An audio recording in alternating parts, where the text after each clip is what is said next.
नमोस्तु बारंबार नमोस्तु। हाँ जी, जिज्ञासा है कि जिस तरह से अपने देव शास्त्र जो तीनों की विनय आगम में बताई गई है, तो उसमें क्या है कि अब जैसे जैनेतर समाज के लोग अपने यहाँ आते हैं तो पर उनसे शास्त्र भेंट करवाते हैं, तो ये कहाँ तक उचित है? शास्त्र भेंट करवाना चाहिए क्योंकि शास्त्र एक शुद्धि का भी वो रहता है कि शुद्धि में है, तो अपन शास्त्र को छू, बड़े बड़े शास्त्र रहते हैं। तो महाराज जी ये जिज्ञासा है क्योंकि देखो ऐसा है, हम आपसे कहना चाहते हैं शास्त्र का भी अलग अलग दर्जा होता है और लोगों का भी अलग अलग दर्जा होता है। ये शास्त्र भेंट कराने वालों को ध्यान रखना चाहिए कौन सी व्यक्ति आए। यदि उच्च वर्ण के कोई व्यक्ति हैं, कोई विप्रे हैं, कोई अग्रवाल आदि हैं, ऐसे लोग शास्त्र भेंट करते तो कोई निषेध नहीं कर सकते हैं। अब शास्त्र भी जो सठखंडा गाम कसाय पाड़ हैं, उनको तो सामान्य शराबक को, जैनी को भी स्पर्श करने को मना नहीं किया अशुद्धि में। मगर यदि कोई पुछन की पुस्तक है या सामान्य कोई जनमाणी आदि है, इनको यदि कोई उच्च वर्ण का व्यक्ति देता है तो उनका निषेध नहीं कर सकते हैं। अब बात यह है आप लोग समझते नहीं हैं। आप लोग क्या करते हैं, घर से द्रव्य लेके आना चाहिए, चाहे चावल हो, बादाम हो, श्रीफल हो, वो गुरु के सामने चढ़ाना चाहिए। मगर लोग आगत आते हैं, समिति आदि के लोगों को लगता है उनके लिए कुछ अच्छा अनुभव हो इसलिए करना चाहिए। अब मंदिर जी की व्यवस्था के अनुसार मंदिर के द्रव्य से अब श्रीफल आदि चढ़वाते हैं, मुझे उचित नहीं लगता है।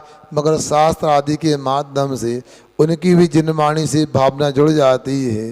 हो सकता है जिनवाणी को स्पर्श करने से उनकी और विशुद्ध भाव बढ़ जाए। फिर भी पात्रता को देखकर कराना चाहिए। कोई सुरापान करने वाला है, कोई मांस भक्षी है, ऐसे व्यक्ति को बिल्कुल शास्त्र को स्पर्श नहीं कराना चाहिए। मंदिर में प्रवेश कराना भी उचित नहीं होता है। मगर आप लोगों से कहना चाहते हैं ये आप व्यवस्था करने वालों के ऊपर निर्भर करता है कि इसको कौन सा सुअवसर धर्म सभा में प्रदान करना है। इच्छा में महाराज जी मेरे बेटे का प्रश्न है कि पिछी तो महाराज जी मोरपंख से बनती है जो, तो वो मोरपंख गिर जाते हैं नेचुरल, लेकिन कमंडल में तो हमें लकड़ी को काटना पड़ता पेड़ को, तो ऐसा क्या है थोड़ा बताएं, उसमें हिंसा का दोष नहीं लगता? विकास भाई, आप जो बोल रहे हैं कि कमंडल उसमें लकड़ी लगती है, पेड़ काटना पड़ते हैं, तो मैं पूछना चाहता हूँ भोजन बनता है, चूल्हा जलाने को लकड़ी नहीं काटना पड़ता। भोजन करते हैं, सब्जियों का प्रयोग नहीं होता, अनाज का प्रयोग करना। अनाज बिना पेड़ काटे मिल सकते हैं क्या? अरे भाई, शराबक है और शराबक अपने विवेक से काम करता है। मुनिराज पेड़ काटने का नहीं बोलते हैं। और नारियल का कमंडल बनता है, मूलतः वो नारियल जो होता है उसका अंदर का जो गरी वगैरह जो बोलते हैं सामान, वो निकाल लिया जाता है। ये तो अपने आप में एक अलग करने वाली वस्तु है। नारियल की जटाएं बोलते हैं। अफ्रीका आदि में ये बड़े नारियल होते हैं, उस एक नारियल में बीच में दो करके दो कमंडल बन जाते हैं। उनमें लकड़ी लगाते हैं तो लकड़ी ऐसी थोड़ी, और लगाते हैं तो शराबक का विवेक है। कमंडल में कितनी लकड़ी लगती है, आपके घरों में कितनी लकड़ी है, आपके उपयोग में कितनी लकड़ी आती है। शराबक अपने विवेक से काम करता है। मुनि महाराज तो ऐसे हैं, वो मन से, वचन से, काय से, कृत से, कार्य अनुमोदना से हिंसा आदि कार्यों में शामिल नहीं होते। यूँ देखा जाए तो फिर तो पृथ्वी काय की आराधना भी होती है भोजन बनाने में, अग्नि काय की भी होती है, वायु काय की भी होती है, वनस्पति काय की भी होती है। और त्रस भी सावधानी पूरी रखने के बाद भी कुछ न कुछ उनकी भी आराधना होती है। इसलिए आप लोगों को अहिंसा का ख्याल रखना चाहिए। मगर ये ध्यान रखो, स्वाध्याय करो किसकी क्या भूमिका होती है। श्रावक लोगों को 5 स्तर पर जीवों की हिंसा का त्याग नहीं कराया है। त्रिहिंसा का त्याग भी, मात संकल्पी हिंसा का त्याग कराया है। वो बाकी की आरंभी हिंसा, उद्योगी हिंसा और विरोधी हिंसा का भी त्याग नहीं कर पाता है। इसलिए कमंडलों की बात करते हो, यूँ तो बहुत सारी बातें, संत निवास भी बनाया जाता है, मुनिराज को बैठने की आसन भी बनाया जाता है। इसलिए आपको उसका ध्यान रखना चाहिए। मुनि महाराज अपने हाथ से पेड़ काट के हाथ से बनाते तो उचित नहीं। यदि श्रावक अपने विवेक से कोई काम करता है तो उसका निषेध नहीं हो। दूसरी बात, सत्य अनुष्ठान होता है।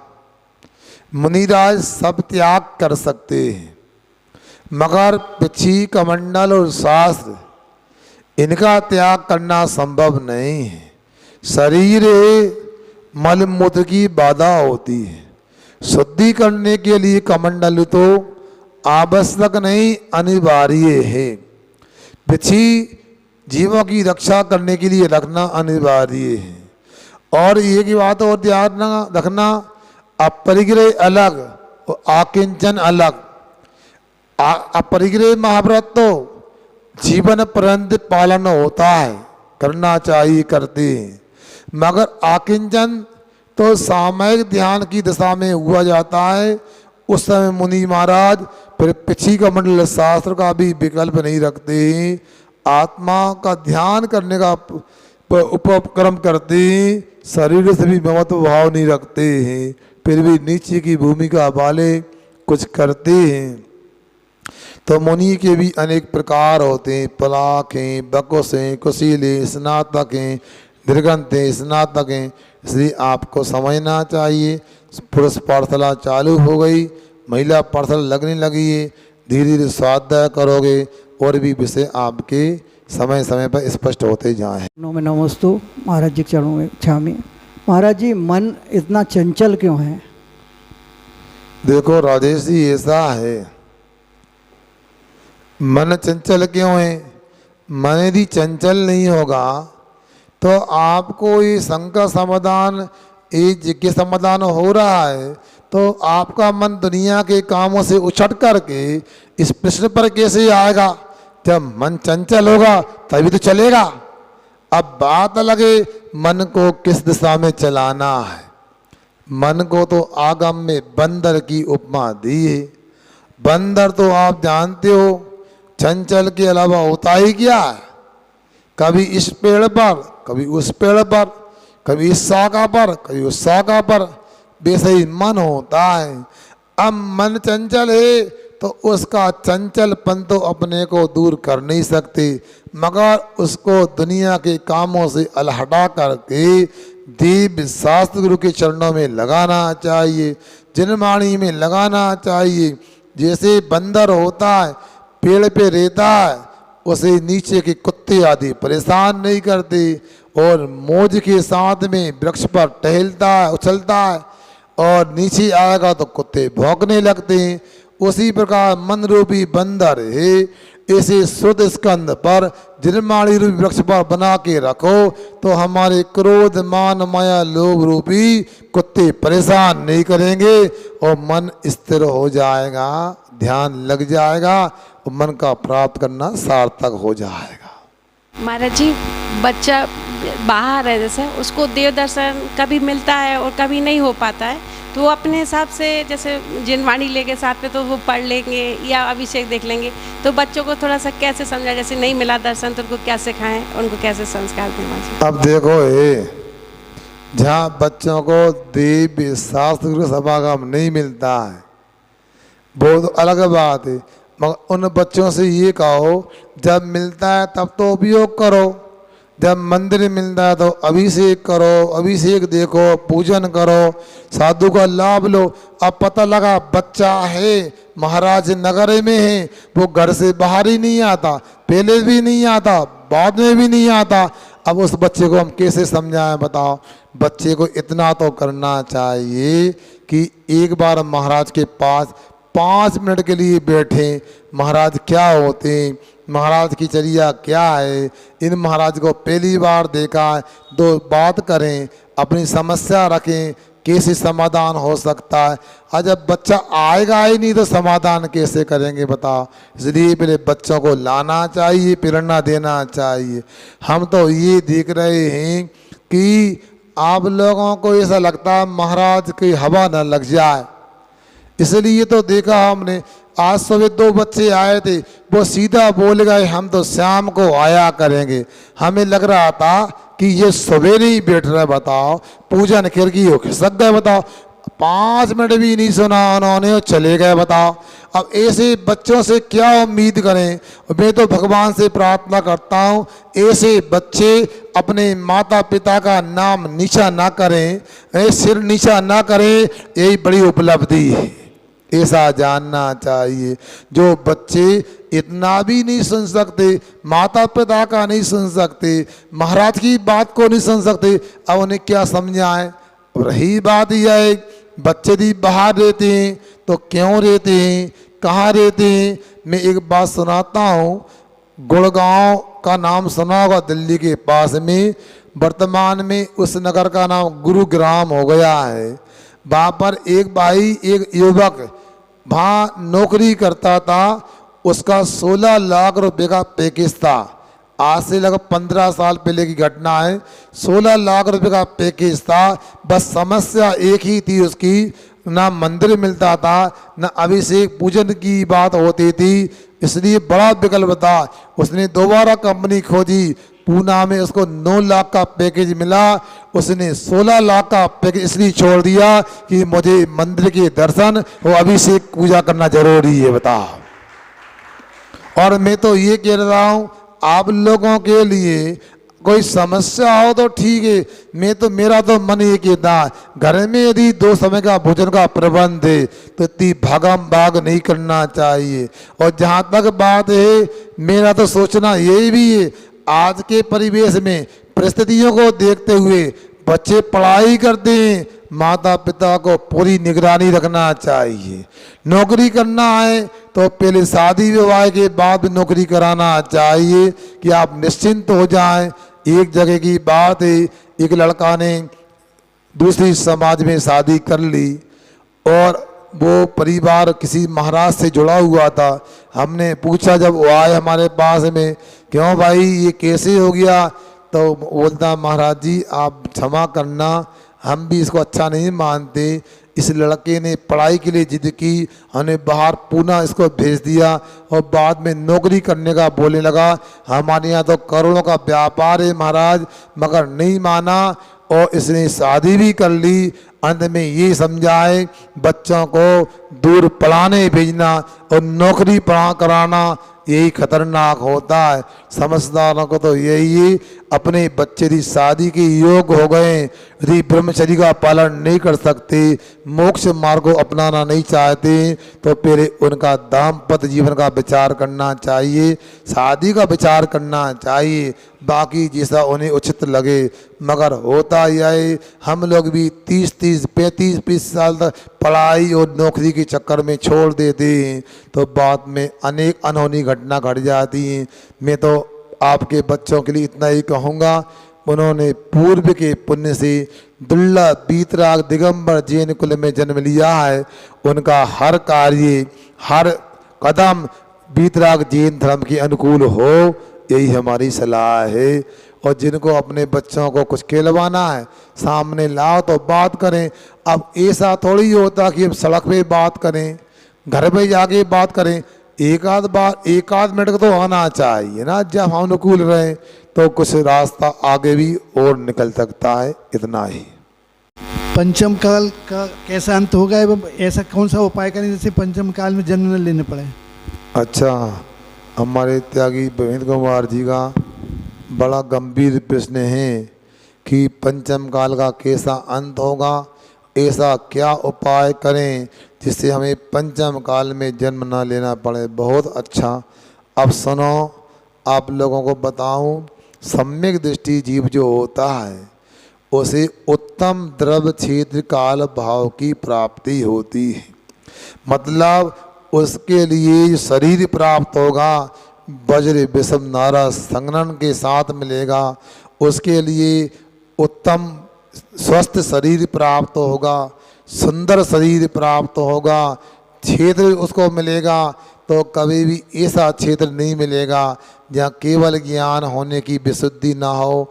वो जब भी जन्म लेगा जहाँ मोक्ष जाने की व्यवस्था बनी हुई है, वर्तमान में विधि क्षेत्र से मोक्ष जाते हैं, और क्षेत्र के बाद काल आता है, वो सम्यक दृष्टि है तो उसके लिए कभी छठा काल में जन्म नहीं लेना पड़ेगा, उसको पंचम काल में जन्म नहीं लेना पड़ेगा, वो भोग भूमि में उत्पन्न नहीं होगा यदि उसने पहले आयु नहीं बांधी है।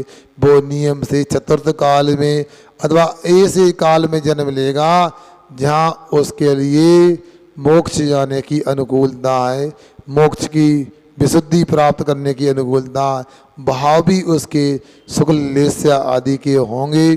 ऐसा द्रव क्षेत्र काल भाव जो प्राप्त होता है उसको वह सम्यक दृष्टि को ही प्राप्त होता है, सबको प्राप्त होना दुर्लभ होता है।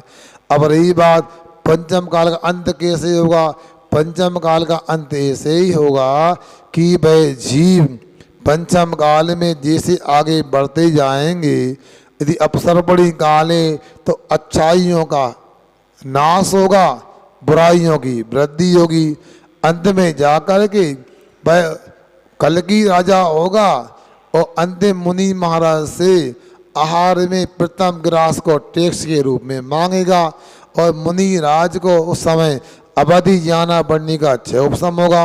अवधि ज्ञान से समझ लेंगे कि अब पंचम काल का अंत होने वाला है, दुष्मा काल का अंत होने वाला है, अब तो दुष्मा नाम का छठा काल आने वाला है, अग्नि भी समाप्त हो जाएगी।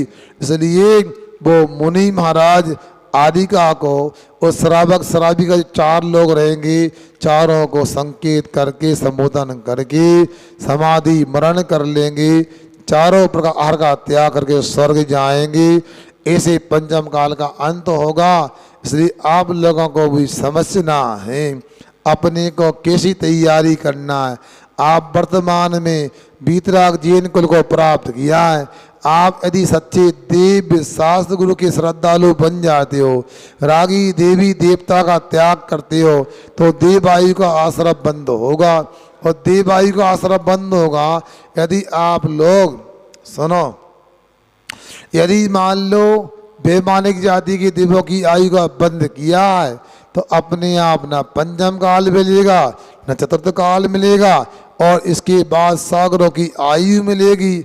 और यदि मान लो सागरों की आयु मिलेगी और वहाँ आयु को पूरा करके जाओगे तो नियम से अपने को वहाँ ही जन्म मिलेगा जहाँ मोक्ष काल, जहाँ मोक्ष प्राप्त करने की अनुकूलता है। एक बात बता रहा हूँ, मुझे बहुत वर्षों पहले किसी साधिका ने बताया था जब मैं ब्रह्मचारी था कि ब्रह्मचारी जी कि आप उसे कहना यह है कि अग्नि का अंत हो जाएगा तो समझ लेना छठा काल लगने वाला। इसलिए ये बहुत गलत हो रहा है कि लोग हीटर पर, इंडक्शन पर, उस समय तो नहीं चलते थे, गैस चूल्हे चलते थे, अब गैस चूल्हे का मतलब होता है अग्नि समाप्त हो गई। यथार्थ में अग्नि तो अंगार की लकड़ी की होती है, मगर आज गैस चूल्हे की अग्नि, अब गैस चूल्हा भी समाप्त होने को जा रहा है, अब तो इंडक्शन आ गया है। अब उस पे भोजन बनेगा तो कैसे काम चलेगा। अब तो ये भी है कोई आधुनिक अपने आप को घर में चौका ही नहीं चलाना चाहे तो होटल में खाना है, मंगाना, टिफिन मंगाना है, ये रेडीमेड भोजन करना है, मिठाइयाँ भी रेडीमेड आ गई। ये सब गलत व्यवस्थाएं, अपने घर में व्यवस्था होना चाहिए। और एक बात और बोल दूं, आप लोग गैस का उपयोग करने वालों, अभी कहीं पढ़ने मिला था समाचार पत्र में कि यदि कोई व्यक्ति 48 मिनट या 50 मिनट गैस चूल्हे पर काम करता है तो उसे 2 सिगरेट पीने बराबर स्वास्थ्य की हानि होती है। गैस जलता है, उसमें बेंजीन नाम का कोई जहरीला रसायन निकलता है, वो चूल्हे पे काम करने वालों को हानिकारक होता है। आप लोगों को लगता है, आजकल नेता लोग भी कहते हैं कि गैस बांट रहे हैं, क्यों? आँख खराब होती है। चूल्हे में लकड़ी के धुएं में आँख खराब नहीं होती, आँखों का मेल निकल जाता है, ज्योति उनकी बढ़ जाती है। इसलिए आप लोगों को इटारसी में जन्म मिला है, सौभाग्यशाली हैं। देती बहुत बड़ा महानगर भी नहीं है, गांव देहात भी नहीं है, यहाँ आप अपनी व्यवस्था ऐसी बना सकते हो जहाँ अहिंसा के साथ स्वास्थ्य का भी ध्यान रख सकते हो। इतनी ही बात बोल के अपनी बात को विराम देता हूँ। अहिंसा परमो धर्म की।